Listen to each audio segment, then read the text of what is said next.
Steve Harvey had hosted Family Feud for 17 years, and he prided himself on maintaining composure through every kind of situation.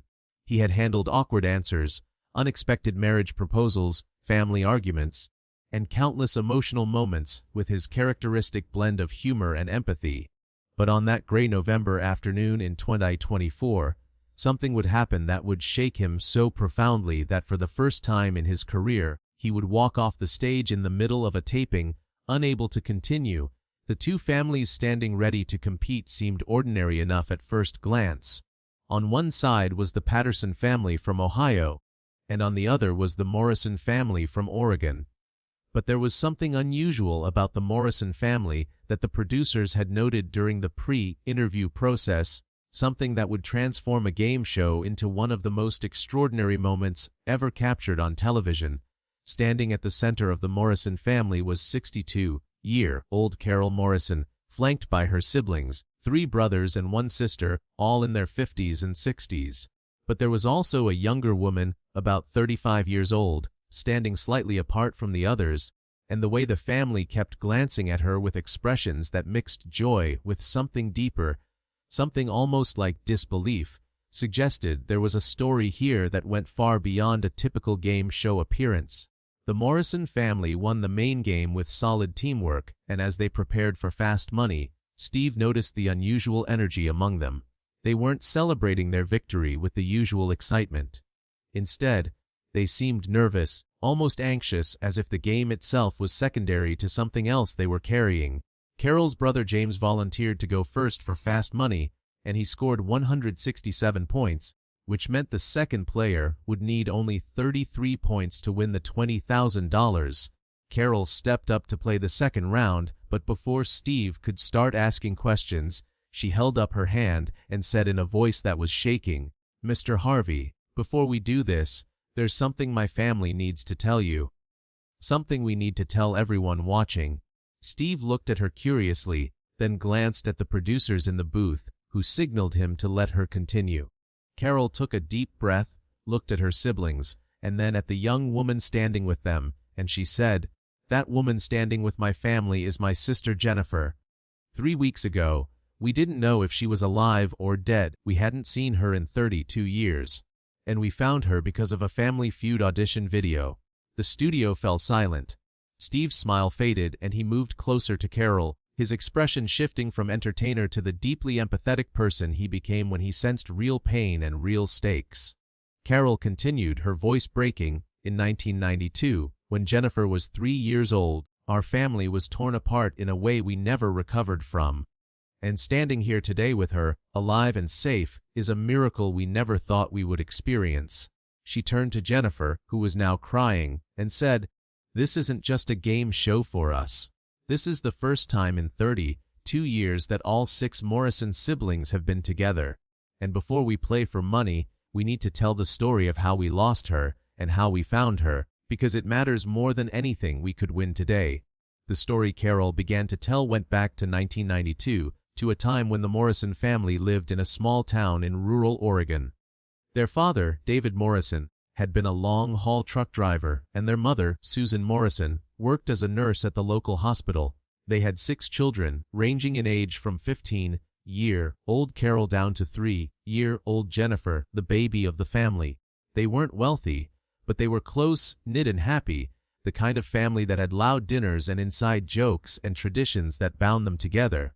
But in the summer of 1992, everything fell apart in a way that no one could have predicted or prevented. David Morrison was killed in a truck accident on Interstate 5 in California, a collision with another vehicle that happened so fast he never had a chance. The family was devastated, but the devastation was just beginning. Within weeks of the funeral, they discovered that David had been carrying significant debts they hadn't known about, that he had made some bad financial decisions, trying to provide for his large family, and that those debts now fell to Susan. She was a widow with 6 children, working as many nursing shifts as she could get, but it wasn't enough. The bills piled up, the debt collectors called constantly, and the stress began to break her. Carol, who was 15 at the time, remembered watching her mother disintegrate under the pressure. Susan stopped sleeping, stopped eating, and started making mistakes at work that got her suspended and eventually fired. Without her nursing income, the family's financial situation became catastrophic. They lost their house, moved into a cramped apartment, and relied on food banks and church charity to survive. The older children, Carol, James, and Michael, tried to help by getting part-time jobs, but they were teenagers themselves, struggling with grief over their father's death and fear about their family's future. The younger children, 9-year-old David Jr., 7-year-old Sarah, and 3-year-old Jennifer, didn't fully understand what was happening, but felt the tension and fear that permeated everything. Susan was overwhelmed, drowning in grief and financial panic, and she began to fall apart in ways that terrified her children. She would disappear for hours, coming back incoherent. She stopped being able to care for the younger children properly. Neighbors called social services out of concern, and that's when the nightmare truly began. In October of 1992, Child Protective Services arrived at their apartment and determined that Susan was unable to care for 6 children in her current mental state. They made the devastating decision to remove all 6 children from her custody temporarily, planning to place them in foster care until Susan could get mental health treatment and stabilize financially. But there weren't enough foster homes available to keep all 6 siblings together. The caseworkers promised they would try to keep them in pairs at least, try to maintain sibling connections, but the reality of the overwhelmed foster care system meant that promise was fragile at best.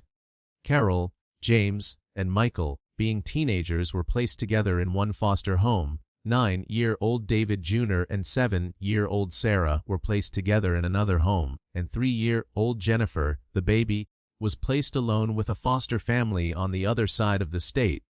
The separation was supposed to be temporary, just a few months while their mother got help.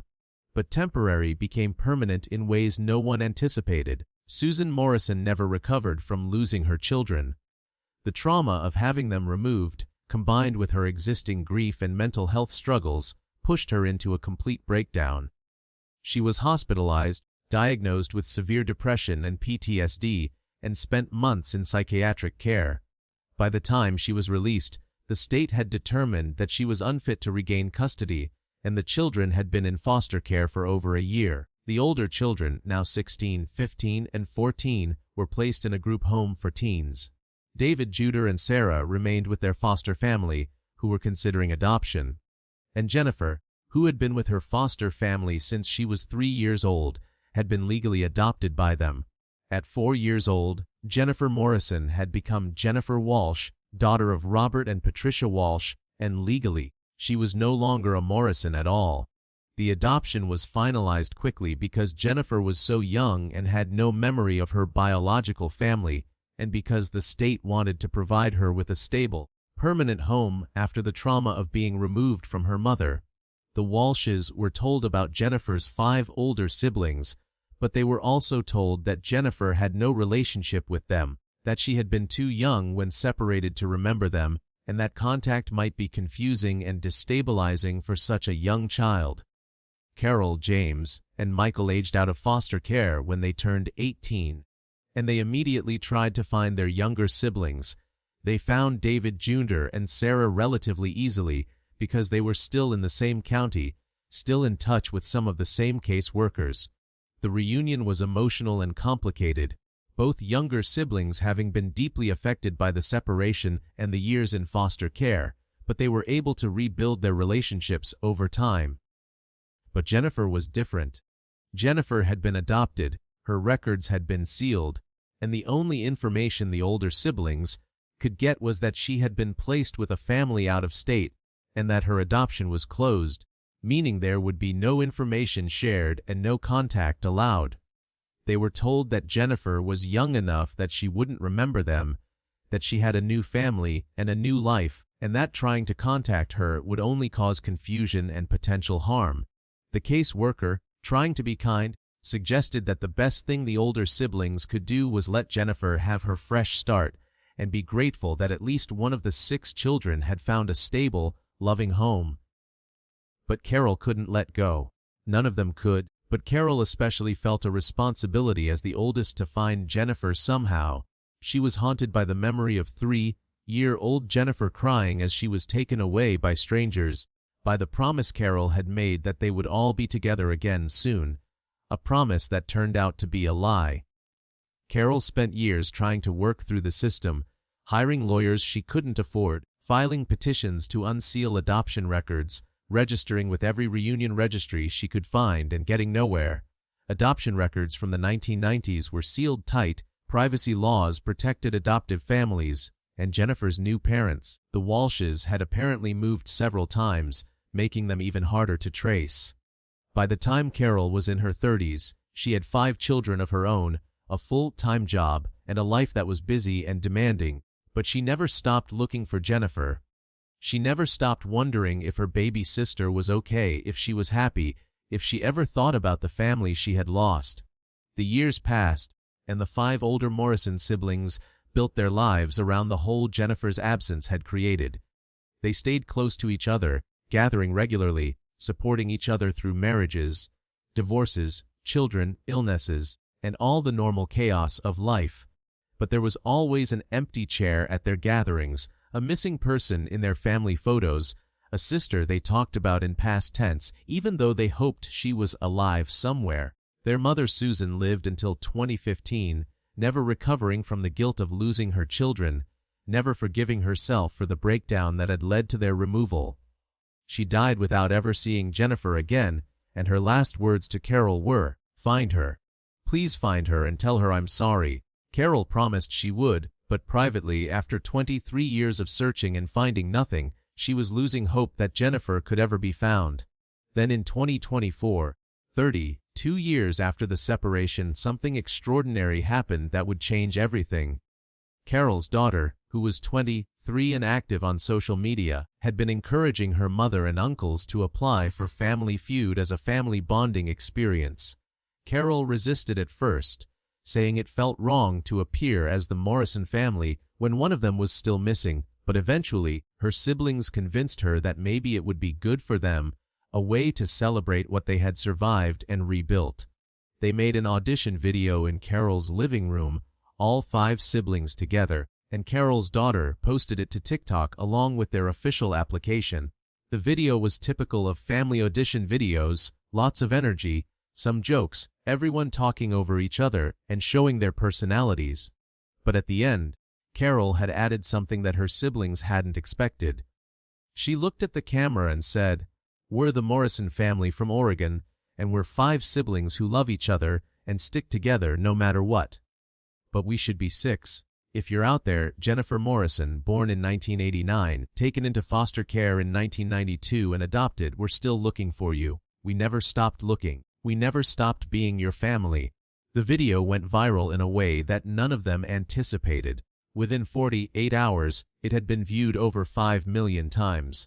Comments poured in from people moved by Carol's message, from other adoptees and foster children sharing their own stories, from people offering to help search, and from professional searchers and adoption reunion specialists volunteering their services.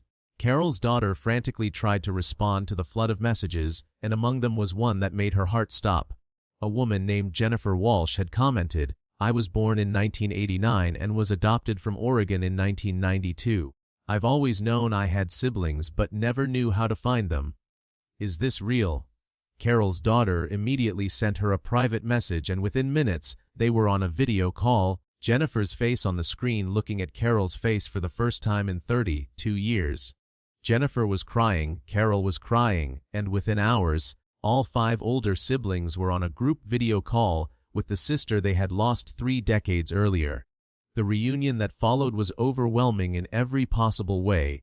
Jennifer flew to Oregon the next week, and the 6 siblings met in person at Carol's house, the same house where they had made the audition video that had brought Jennifer back to them. They spent hours crying, talking, looking at old photos, and trying to process what was happening. Jennifer told them about her life with the Walsh family, about growing up knowing she was adopted but having no details about her biological family beyond the fact that she had siblings. She said the Walshes had been good parents, that she had been loved and cared for, but that she had always felt a fundamental sense of incompleteness, a knowledge that somewhere she had brothers and sisters whose faces she couldn't remember, but whose absence she felt. She said she had tried to search for them over the years but had no names, no information beyond Oregon and 5 older siblings, and the searches had led nowhere. When she saw Carol's audition video, saw 5 people who matched her vague memories and whose story aligned with what little she knew of her own history, she said she felt like a puzzle piece had finally clicked into place. The Morrison siblings spent weeks getting to know each other, sharing stories, filling in the 32 years they had missed, and processing the complicated emotions that came with this reunion. There was joy, obviously, enormous joy at being together again. But there was also grief for the lost time, anger at the system that had separated them and made reunion so difficult, guilt that the older siblings felt for not finding Jennifer sooner, and confusion that Jennifer felt about navigating 2 families and 2 identities. Jennifer's adoptive parents, the Walshes, were supportive but also struggling with their own complicated feelings about suddenly sharing their daughter with biological siblings she was rapidly bonding with. It was messy and emotional and complicated, and no one pretended otherwise. But through it all, the 6 siblings were clear on one thing: they were family, blood family, and nothing would separate them again. When Family Feud called to say the Morrison family had been selected to appear on the show, there was no question that Jennifer would be part of the family team.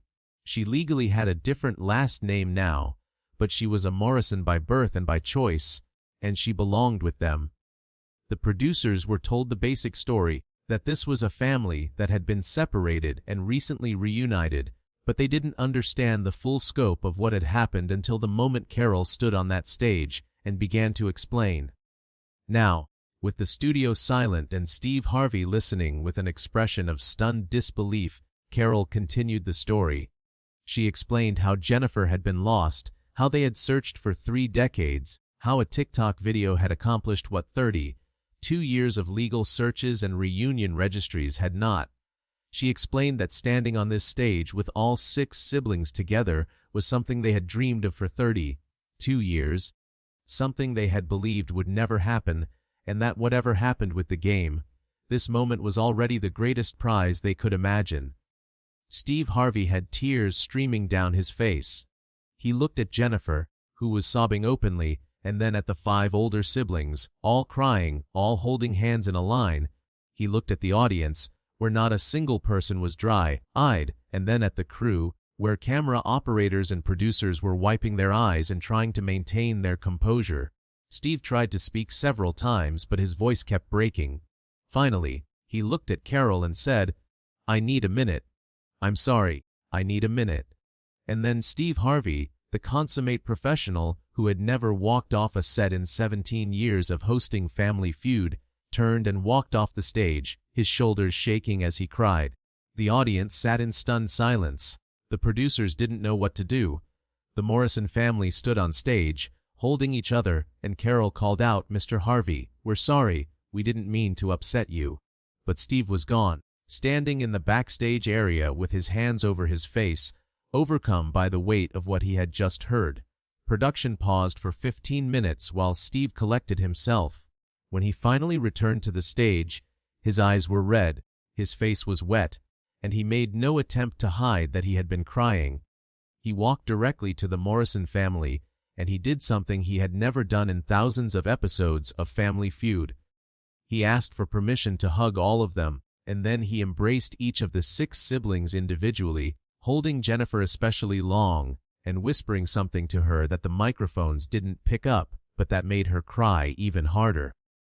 When he finally stepped back, Steve looked at the camera and said, "Ladies and gentlemen, I apologize for walking off, but I have 5 children of my own, and the idea of them being separated, of spending 32 years not knowing if they were alive or okay, of one of them being lost to a system that was supposed to help them, that broke me. I needed a minute to deal with that." He turned to the Morrison family and said, "You're not going to play fast money. I don't care about the points or the game. I'm going to make sure you get the $20,000 regardless, and I'm personally adding another $20,000 on top of that. But more importantly, we're going to take whatever time you need right now to tell your whole story, because people need to hear this. What followed was an unprecedented hour-long segment that would eventually air as a special episode. Each of the Morrison siblings spoke, sharing their perspective on what had happened. Carol talked about the guilt she carried as the oldest, feeling responsible for losing Jennifer, even though she had been only 15 and powerless to stop it. James talked about spending years angry at a system that prioritized Jennifer's adoption over sibling connections, and having to learn to be grateful that she had been cared for even while mourning the loss of relationship with her. Michael talked about becoming an advocate for keeping siblings together in foster care, volunteering with organizations that fought for policy changes. David Jenner talked about his own struggles in foster care and how losing Jennifer had taught him that family was fragile and precious. Sarah talked about becoming a foster parent herself, specifically to sibling groups, determined to make sure other children didn't experience what they had experienced. And Jennifer, speaking last, talked about growing up with a hole in her identity, knowing intellectually that she had been adopted but not feeling it until she saw that TikTok video and suddenly remembered, in flashes of fragmented toddler memory, faces and voices and a feeling of belonging that she had lost at 3 years old. Steve asked Jennifer what it felt like to see her siblings for the first time in 32 years, and she said, "It felt like remembering something I didn't know I had forgotten." When I saw Carol's face on that video, something in me recognized her, even though I had no conscious memory of her. And when we met in person, when she hugged me, I felt safe in a way I hadn't felt since I was 3 years old, a kind of safety that I didn't even know I was missing. She turned to her siblings and said, "I had a good life. My adoptive parents loved me and gave me everything I needed, but there was always this sense that something was missing, that I was supposed to have more family than just them. And now I understand why. I was supposed to have all of you." Carol broke down completely at that, and all 6 siblings ended up in a group hug on stage while Steve stood to the side, crying again, not even trying to hide it anymore. Steve turned to the audience and the cameras and said, "This family's story represents thousands of stories that happen every year in this country. Children are removed from their homes for legitimate reasons, they're placed in foster care, and somehow in the process of trying to help them, we end up separating siblings, breaking up families, and creating lifelong trauma. Jennifer was adopted into a loving home, and we can all be grateful for that. But she should never have lost her siblings in the process. This family should never have spent 32 years torn apart." He announced that he was using his platform to advocate for foster care reform, specifically around keeping siblings together, and that he was donating money to organizations that worked on adoption reunion and foster care sibling advocacy. He challenged his audience to support these organizations, to consider becoming foster parents specifically to sibling groups, and to demand policy changes that prioritized keeping brothers and sisters together even in the chaos of child welfare systems. The episode that aired 6 weeks later as a special prime-time Family Feud was watched by over 30 million people, making it the most viewed episode in the show's history. The story of the Morrison siblings went viral again, this time reaching an even larger audience, and the response was overwhelming. Foster care organizations reported a surge in applications from families willing to take multiple children. Adoption reunion registries were flooded with people searching for lost siblings. State legislators began introducing bills to reform policies around sibling separation in foster care. And most importantly, hundreds of people came forward with their own stories of being separated from siblings, of searching for lost family members, and of the lifelong impact of those separations. The Morrison family became advocates, using their platform to push for systemic changes and to tell their story in a way that would help others. They partnered with organizations working on foster care reform, testified at state legislatures, and connected with other separated siblings to offer support and hope. But the most profound changes happened within their own family. The 6 Morrison siblings made a pact that they would never let anything separate them again, that they would prioritize their relationship with each other and make up for the lost time as much as possible. Jennifer divided her time between Oregon, where her biological siblings lived, and California, where her adoptive parents lived, maintaining relationships with both families and navigating the complexity of having two sets of parents and two separate family identities. It wasn't always easy. There were jealousies and misunderstandings and moments when the adoptive family and the biological family had competing needs and expectations. But Jennifer was clear with everyone that she was capable of loving both families, that having her biological siblings back in her life didn't diminish her love for her adoptive parents, and that everyone needed to accept that her family was complicated now, and that was okay. The Morrison siblings started a foundation called 6 Voices, dedicated to keeping siblings together in foster care and helping reunite siblings who had been separated. They used the $40,000 from Steve Harvey as seed money, and they raised additional funds through speaking engagements and social media campaigns. Within 2 years, 6 Voices had helped facilitate dozens of sibling reunions, had successfully lobbied for policy changes in 3 states, and had become a national voice on the issue of sibling separation in foster care. Carol quit her job to run the foundation full-time, and Jennifer, who had been working in marketing, used her skills to build a massive social media presence for the organization. They shared stories of other reunited siblings, educated people about the foster care system, and gave hope to countless people who were searching for lost family members. Steve Harvey remained deeply involved with the Morrison family and their cause.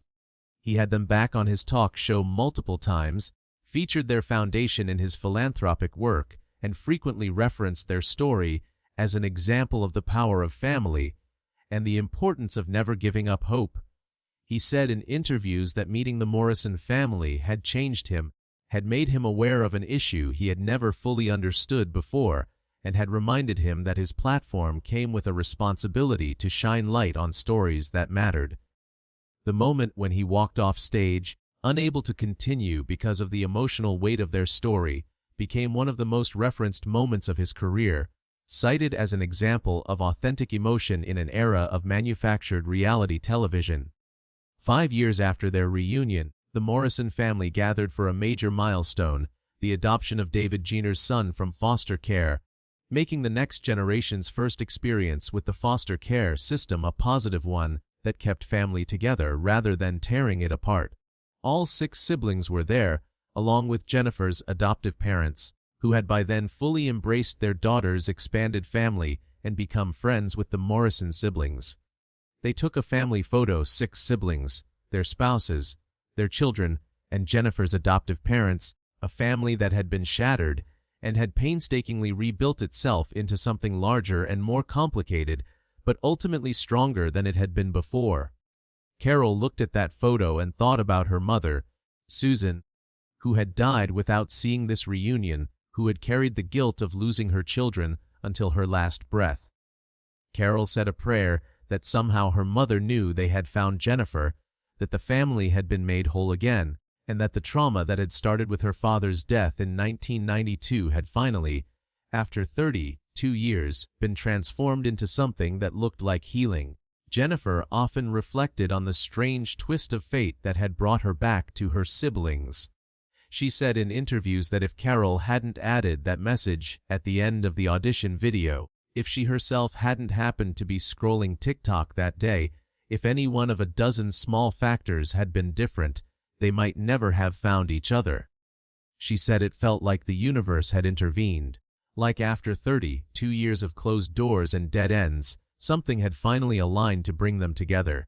But she also said that it wasn't just fate or luck, it was Carol's refusal to give up, her willingness to put herself out there, even when it felt hopeless, her courage to name Jennifer publicly and claim her as family even when everyone told her to let go.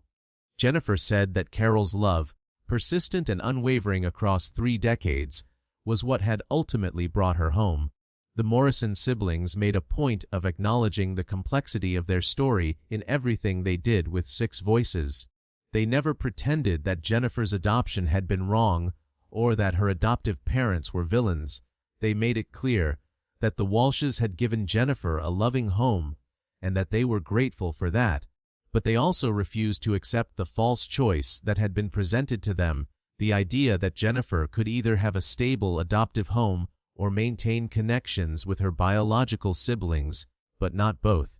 They argued that the system should have worked harder to facilitate both, that children shouldn't have to lose their siblings in order to gain a permanent family, and that adoption didn't have to mean complete severance from biological connections, especially sibling connections.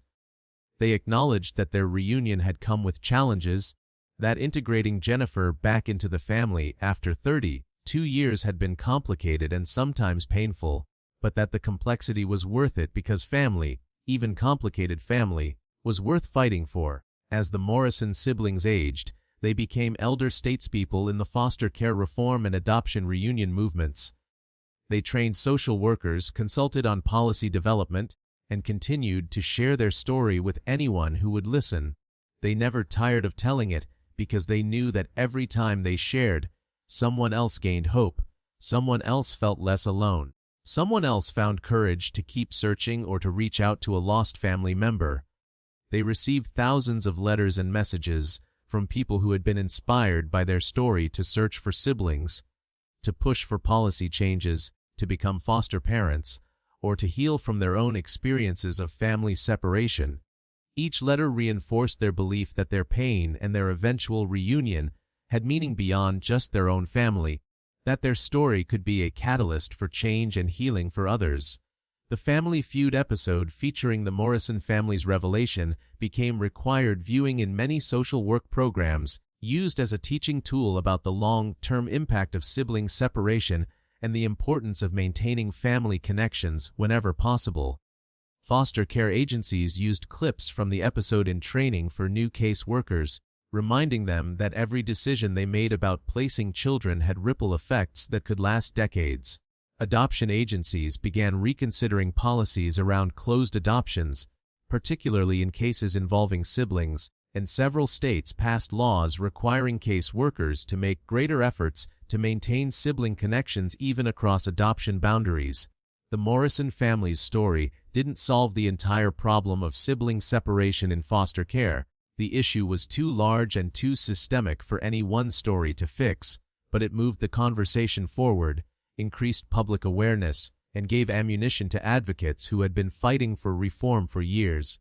Steve Harvey often said that hosting Family Feud had given him thousands of beautiful moments with families, but that the Morrison family represented something different, a moment when entertainment became a vehicle for profound truth-telling, for awareness-raising, and for actual change in the world.